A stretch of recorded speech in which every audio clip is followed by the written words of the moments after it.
Death or alive লেখিকা প্রিয়াঙ্কা হাওলাদার পর্ব ৩৫। পারস্য রাজ্যের আবহাওয়া সময় মতোই মনোরম, উদ্যানের চারপাশে শান্তির ছোঁয়া। তবে রাজ্যের ভেতরে কোথাও যেন আলোচনার হালকা চাপা গুঞ্জন। প্রাসাদের জানালা দিয়ে ভেতরে এসে পড়ছে হালকা ভোরের আলো। রকিং চেয়ারে বসে দুলছে ওয়াজফান। হঠাৎ আলো এসে তার চোখে পড়তেই ধীরে চোখ মেলে তাকালো সে।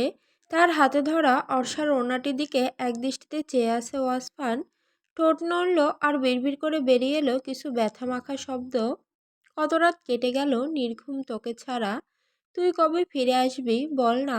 আবার কবে তোর মাঝে ডুবে শান্তির ঘুম ঘুমাতে পারবো আমি। তোর শরীরের ঘ্রাণ ছাড়া তো আমার ঘুম হয় না। তুই তো জানিস, তবু কেন লুকিয়ে আছিস। এ কোন শাস্তি দিচ্ছিস তুই আমায়। আর কি ভুলেরই বা এরকম নির্মম শাস্তি দিচ্ছিস আমায়। ওয়াসফান দীর্ঘক্ষণ স্থির চোখে তাকিয়ে রইল সেই ওনার দিকে। তারপর আস্তে করে সেটাকে নিজের নাকের সঙ্গে চেপে ধরে ঘ্রাণ নিল।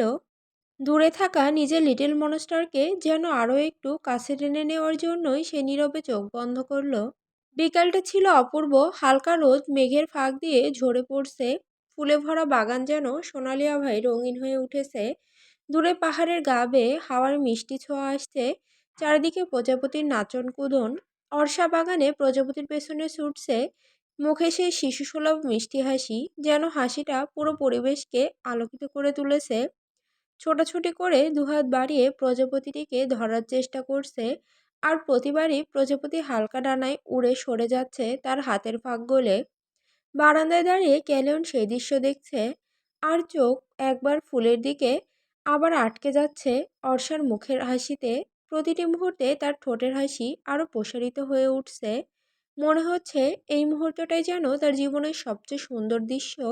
কিন্তু হঠাৎই তার চোখের সামনে ভেসে ওঠে অতীতের এক খণ্ডচিত্র। 2 মাস আগের সেই দিনটি, যেদিন সে তার রেড ওয়াইনকে নিজের করে পেয়েছিল। ফ্ল্যাশব্যাক। ওয়াসফান ও অর্ষা যখন মধুপুরগড়ের গভীর গ্রামে পৌঁছেছিল, সেই খবর পৌঁছে যায় ক্যালিয়নের কানে। ক্যালিয়ন ছুটে আসে শুধু একটিবার অর্ষাকে দূর থেকে দেখার আশায়। কিন্তু সেই দিন তার চোখের সামনে দেখা দেয় এক ভয়ঙ্কর দৃশ্য। এখন মধুপুর এসে পৌঁছেছিল পাহাড়ের অপর প্রান্তে দাঁড়িয়ে। দেখতে পায় পাহাড়ের চূড়ায় দাঁড়িয়ে অর্ষা, সামনে শূন্য খাত।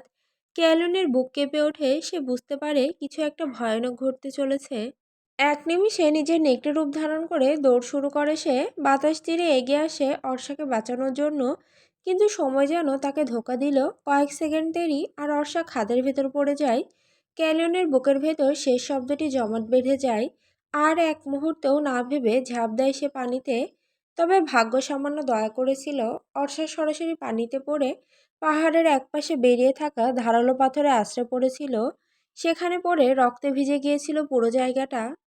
ক্যালিয়ন ছুটে যায়, পাগলের মতো কোলে তুলে নেয় অর্ষাকে। মাথায় ফাটা ক্ষত, শরীর ক্ষতবিক্ষত, তবু শ্বাস চলছে। সে সাথে সাথে অর্ষাকে পাহাড়ের উপরে তুলে নিয়ে আসে। সে জাদুশক্তি প্রয়োগ করে বারবার চেষ্টা করে অর্ষার জ্ঞান ফিরিয়ে আনতে। যদিও সে ওয়াসফানের মতো জাদুশক্তি প্রয়োগ করে পুরোপুরি ক্ষত সারাতে পারে না, তবু ছোটখাটো অসুস্থতাকে সারাতে পারত, এটুকু তার শক্তি আছে। তার কণ্ঠ কেঁপে উঠছে, হাত কাঁপছে, হৃদয় যেন ভেঙে যাচ্ছে। পাগলের মতো মন্ত্র পড়ছে, শক্তি ঢালছে, কিন্তু তবু জ্ঞান ফেরে না অর্ষার। শেষমেশ আর কোনো উপায় না দেখে তাকে কোলে তুলে নেয়। অর্ষাকে সে অবস্থায় নিয়ে ছুটে আসে তার বাড়ির সামনে। তবে এখানে এসে সে দেখতে পায় অর্ষার বাড়ি দাও দাও করে আগুনে পুড়ছে। সেই জিনটা সব পুড়িয়ে দিয়ে চলে গেছে। তবুও ক্যালিয়ন থামে না, অর্ষাকে শক্ত করে বুকে চেপে ধরে ছুটে যায় হসপিটালের উদ্দেশ্যে। তার রেড ওয়াইনকে বাঁচানোর জন্য নিজের প্রাণে সব শক্তি দিতে হলেও সে দিবে। হাসপাতালে পৌঁছানো মাত্র এক ডাক্তার দ্রুত এসে অর্ষাকে চেক করে একটি কেবিনে নিয়ে যায়। মাথার গভীর ক্ষত ব্যান্ডেজে ঢেকে দেওয়া হয়। চারপাশে স্যালাইনের ফোঁটা পড়ার শব্দ, মেশিনের টিকটিক ধ্বনি মুহূর্তটাকে করে তোলে ভারী। ডাক্তার দীর্ঘশ্বাস ফেলে ক্যালিয়নের দিকে তাকায়। ওনার অবস্থা বেশ ক্রিটিক্যাল, এখনো বেঁচে আছেন ঠিকই, তবে কি হবে সেটা বলতে পারছি না। আপনি আল্লাহকে ডাকুন।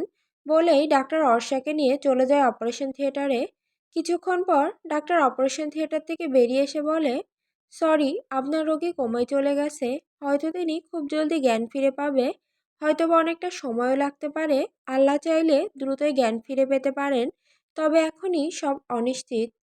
ক্যালিয়নের বুকের ভেতর ঝড় বয়ে গেলেও সে কোনো শব্দ করে না, শুধু দূরে শূন্য চোখে তাকিয়ে থাকে। সে ভাবতে থাকে অর্ষা জ্ঞান ফিরে পাবে, তো সেটা রেড ওয়াইনকে হারাতে চায় না। এই পৃথিবীর বুকে কোনো এক জায়গায় তো রেড ওয়াইন ছিল, এতদিন এটা ভেবে তার বুকে শান্তি ছিল।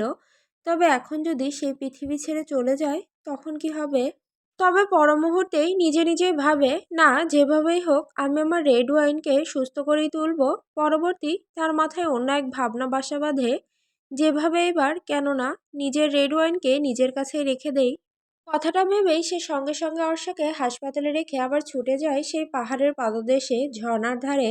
সেখানে জাদুশক্তি প্রয়োগ করে সেসব চিহ্ন মুছে দেয়, যেন ওয়াসফান কোনোদিনও জানতে না পারে অর্ষা খাদের পানিতে পড়ার পরে তার সাথে কি ঘটেছিল। অর্ষা কোথায় গিয়েছে, কোথায় আছে, এরপর এসব কিছু এটা জাদুশক্তির কারণে ওয়াসফান আর কোনোদিনও জানতে পারবে না। আর এই কারণেই ওয়াসফান অর্ষার পানিতে পড়ার পরের মুহূর্ত আর দেখতে পায় না, তার বলটা কালো হয়ে ওঠে। এরপর ক্যালিয়ন আবার ফিরে আসে হাসপাতালে। কিছুদিন অর্ষা ভর্তি থাকে, চিকিৎসা চলতে থাকে নিয়মিত। তারপর ক্যালিয়ন অর্ষাকে নিজের সঙ্গে নিয়ে আসে আমেরিকার সেই নির্জন জঙ্গলে। সবুজে মোড়া নির্জনতার মাঝেই সে তৈরি করে এক সুন্দর কটেজ। এই কটেজের ভেতরে অর্ষাকে ঘিরে সে গড়ে তোলে নিরাপদ এক আশ্রয়। তার চিকিৎসার সমস্ত আয়োজনও সেখানেই করে। ক্যালিয়নের হৃদয়ে তখন একটিই সান্ত্বনা, অন্তত সে আমার কাছে আছে। কিন্তু ভেতরে ভেতরে ভয় তাড়া করে তাকে। যদি কখনো জ্ঞান ফেরে, যদি আবারও ওয়াসফানের কাছে ফিরে যেতে চাই, তাহলে কি হবে? আমি কি আবার হারাবো তাকে?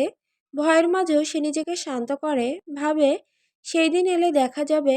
এখন অন্তত সে আমার সঙ্গে আছে, এটাই বড় পাওয়া। 1 মাস কেটে যায়, অর্ষা কোমায় ডুবে থাকে, নিস্তব্ধ নিথর। প্রতিটি দিন ক্যালিয়ন কাটায় প্রহর গুণে। অবশেষে একদিন অলৌকিকভাবে অর্ষার চোখ ধীরে ধীরে খোলে। দীর্ঘ নিদ্রা ভেঙে ফিরে আসে তার নিঃশ্বাসে এক নতুন আলো। ক্যালিয়নের বুক আনন্দে ভরে যায়, কিন্তু সেই আনন্দ মুহূর্তে অজানা বিস্ময়ে ঢেকে যায়। তার মনে হয় যদি অর্ষা এখন ফিরে যেতে চায় তার ওয়াসফানের কাছে। তবে না, এরকম কিছুই ঘটে না। অর্ষা যেন কিছুই মনে করতে পারছে না। তার চোখে ক্যালিয়নের কোনো পরিচয় নেই। পরিচিত মুখ হয়েও সে অপরিচিত মনে হয়। তার প্রতিটি আচরণ কেমন যেন অদ্ভুত, অস্পষ্ট। সে কোনো কিছু মনে করতে পারছে না। অর্ষার এরকম অবস্থা দেখে ক্যালিয়ন আবার ডাক্তার ডেকে আনে। ডাক্তার পরীক্ষা শেষে জানায় মাথায় আঘাত এত গভীর ছিল যে ওনার স্মৃতিশক্তি হারিয়ে গেছে। তবে চিন্তার কিছু নেই, এটা স্থায়ী নয়, যে কোনো সময় ধীরে ধীরে সব কিছু তার মনে ফিরে আসতে পারে। এই কথা শুনে ক্যালিয়নের বুক ধক করে ওঠে, ভয়ও জাগে, তবু তার মুখেও ফুটে ওঠে একরাশ হাসি। এ যেন ভাগ্য তাকে নতুন এক সুযোগ দিয়েছে, অর্ষাকে নিজের কাছে রাখার সুযোগ। ডাক্তার চলে গেলে ক্যালিয়ন ধীরে ধীরে অর্ষার কাছে যায়। শান্ত কণ্ঠে বলে ওঠে, আমি তোমার স্বামী, তুমি আমার অমূল্য ধন, আমার রেড ওয়াইন। অর্ষা তার দিকে তাকায় বিভ্রান্ত দৃষ্টিতে। কিছুই মনে পড়ে না, তবুও তার চোখে ভরসার এক টুকরো ছায়া খেলে না। ক্যালিয়নের বুকের ভেতর ঢেউ খেলে যায়। সে জানে এই মুহূর্ত থেকে শুরু হলো তাদের নতুন এক অধ্যায়। তবে অর্ষা প্রথম প্রথম ক্যালিয়নকে স্বামী হিসেবে মানতে চায়নি। প্রতিটি কথায়, প্রতিটি আচরণে যেন খুঁজে বেড়াতো কোনো অচেনা সত্য। চোখে ভরসার ছাপ থাকলেও হৃদয়ের গভীরে ছিল দ্বিধা। এই মানুষটি সত্যিই কি তার নিজের? দিন যেতে থাকে আর ধীরে ধীরে অর্ষার স্মৃতির খোলা পাতা ফিরে আসতে শুরু করে। ভাঙা ভাঙা টুকরো স্মৃতিগুলো একত্র হয়ে যেন জীবনের গল্প বলতে শুরু করে। কিন্তু সে জানতো না, যে গল্প সে মনে করছে তা আসলে সত্য নয়, বরং এক জাদুর জাল। ক্যালিয়ন নিজের অতল ভয়ের কাছে হার না মেনে ব্যবহার করে তার অদ্ভুত জাদুশক্তি। অর্ষার মনের গভীরে পৌঁছে যায় সে। সেখানে পৌঁছে ওয়াসফানের চেহারাটিকে মুছে দেয়, তার জায়গায় আঁকে দেয় নিজের প্রতিচ্ছবি। অর্ষার মনে শুধু বেঁচে থাকে সেই সময়গুলোর স্মৃতি, যখন সে ভালোবাসায় ভরা দিন কাটিয়েছিল ওয়াসফানের সঙ্গে। কিন্তু সেসব স্মৃতিতে ওয়াসফানের মুখ আর নেই, তার জায়গায় আছে ক্যালিয়নের চেহারা, ক্যালিয়নের হাসি, ক্যালিয়নের স্পর্শ। আর তাই যখন অর্ষার মনে পড়ে যায় সেই ভালোবাসার মুহূর্ত, খুনসুটি কিংবা আদরের সময়গুলো, তার চোখে ভেসে ওঠে কেবল ক্যালিয়নের চেহারা। প্রথমে অদ্ভুত লেগেছিল অর্ষার কাছে, কিন্তু ধীরে ধীরে সে অভ্যস্ত হয়ে ওঠে। অচেনা শূন্যতার জায়গা জুড়ে নেয় ক্যালিয়নের উপস্থিতি। বিভ্রান্তি গলে যায়, তার স্থানে জন্ম নেয় নতুন এক বিশ্বাস। অদ্ভুত এক প্রশান্তি নিয়ে অর্ষা ক্যালিয়নের দিকে তাকায়, তার চোখে আর প্রশ্ন নেই, শুধু এক অনাবিল স্বীকৃতি। এভাবেই ধীরে ধীরে অর্ষা স্বাভাবিক জীবনে ফিরে আসে। ক্যালেনের পাশে কাটাতে শুরু করে তার দিনগুলো।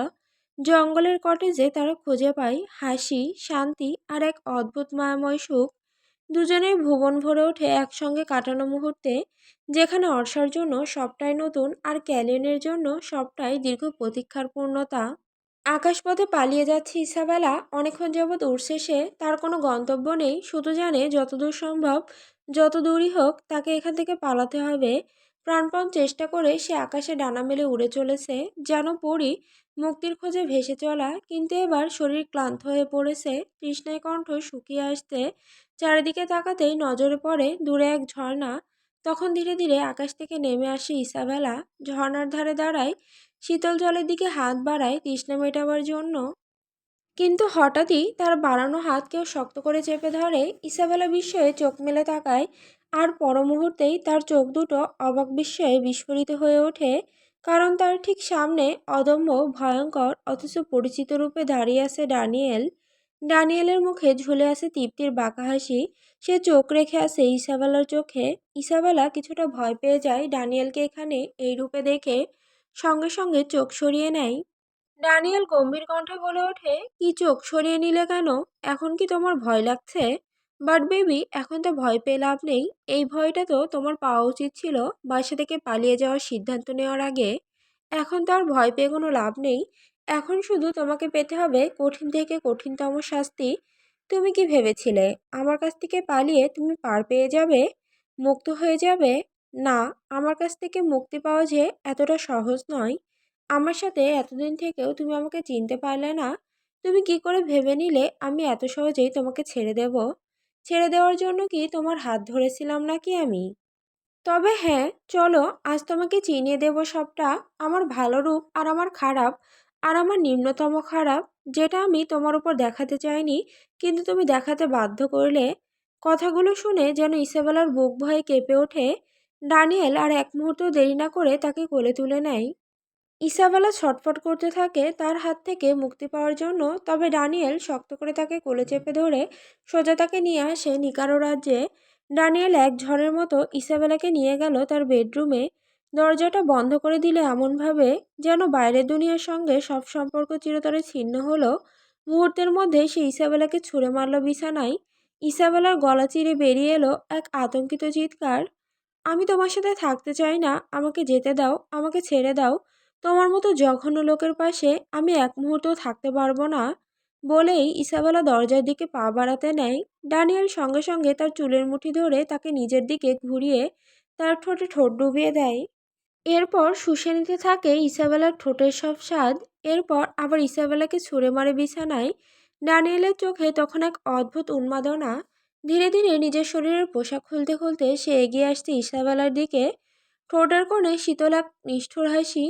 হ্যাঁ, ছেড়ে দেব, তবে তার আগে আমার একটা চাই, আমার একটা বেবি চাই। তুমি আমাকে সেটা দিয়ে চলে যেতে পারো, তাহলে তোমাকে আটকাবো না। এবার বলো, দিবে তো আমাকে বেবি? ইসাবেলা যেন ক্ষুব্ধ আগুনে জ্বলে ওঠে, তার কণ্ঠস্বর কেঁপে ওঠে রাগে ও ভয়ে। অসভ্য জানোয়ার, ইতর লোক, আমার কাছে আসার চেষ্টা করো না। আমি শপথ করছি, কাছে আসলে তোমাকে খুন করে ফেলবো।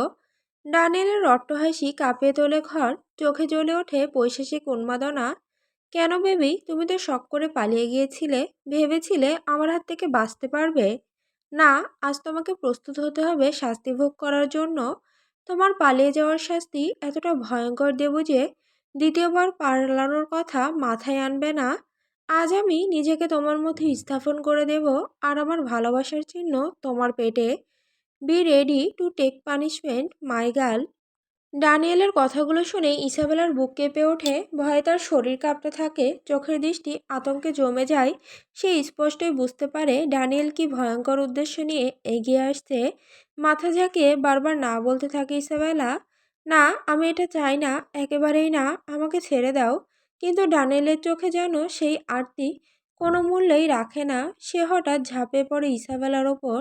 ইসাবেলা ছটফট করে উঠে চিৎকার করতে থাকে, চোখ দিয়ে জল গড়িয়ে পড়ে। সে মরিয়া হয়ে নিজেকে ছাড়ানোর চেষ্টা করে, কিন্তু ড্যানিয়েলের বাহু যেন লোহার শিকলের মতো শক্ত, প্রতিরোধের প্রতিটি চেষ্টাকে গিলে নিচ্ছে। ড্যানিয়েল তার গলায় মুখ ডুবিয়ে দেয়। শ্বাস প্রশ্বাসের ভারী শব্দে ঘরটা যেন অন্ধকার হয়ে ওঠে।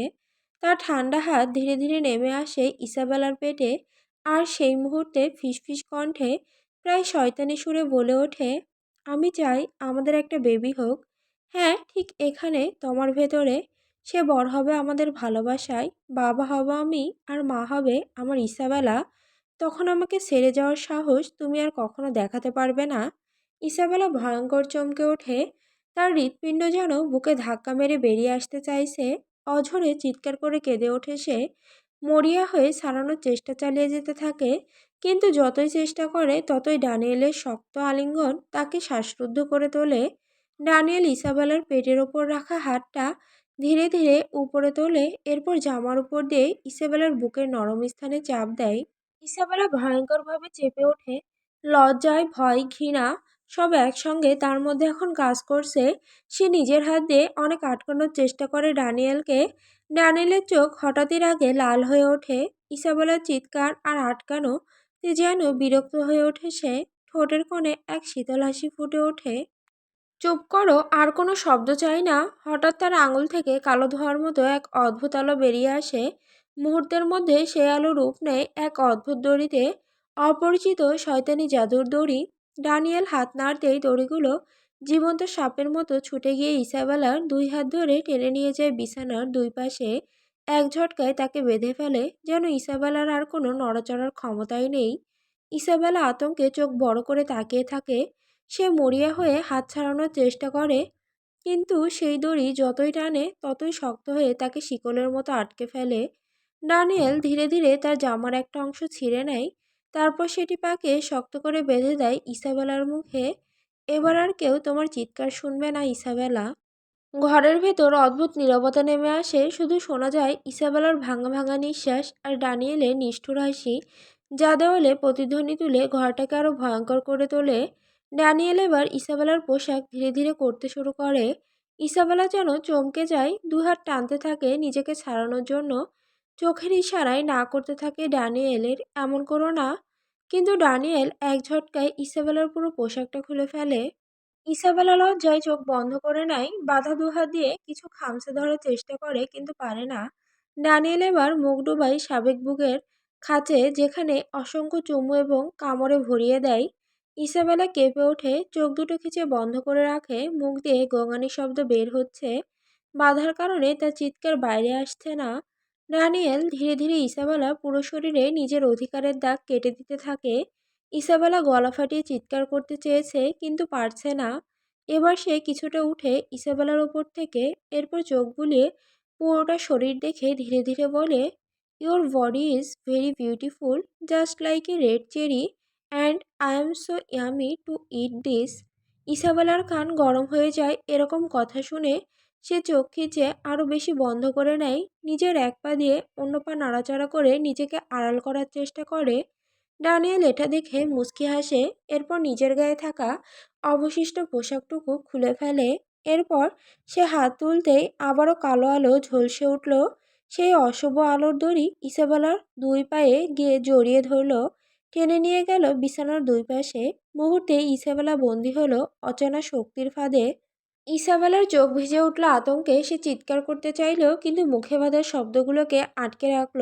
শুধু তার দৃষ্টি গভীরে ভেসে উঠল অসহায়তা। ড্যানিয়েল ধীরে ধীরে ঝুঁকে এলো তার দিকে, চোখে এক অগ্নিশিখার মতো দাহ জ্বলতে লাগলো।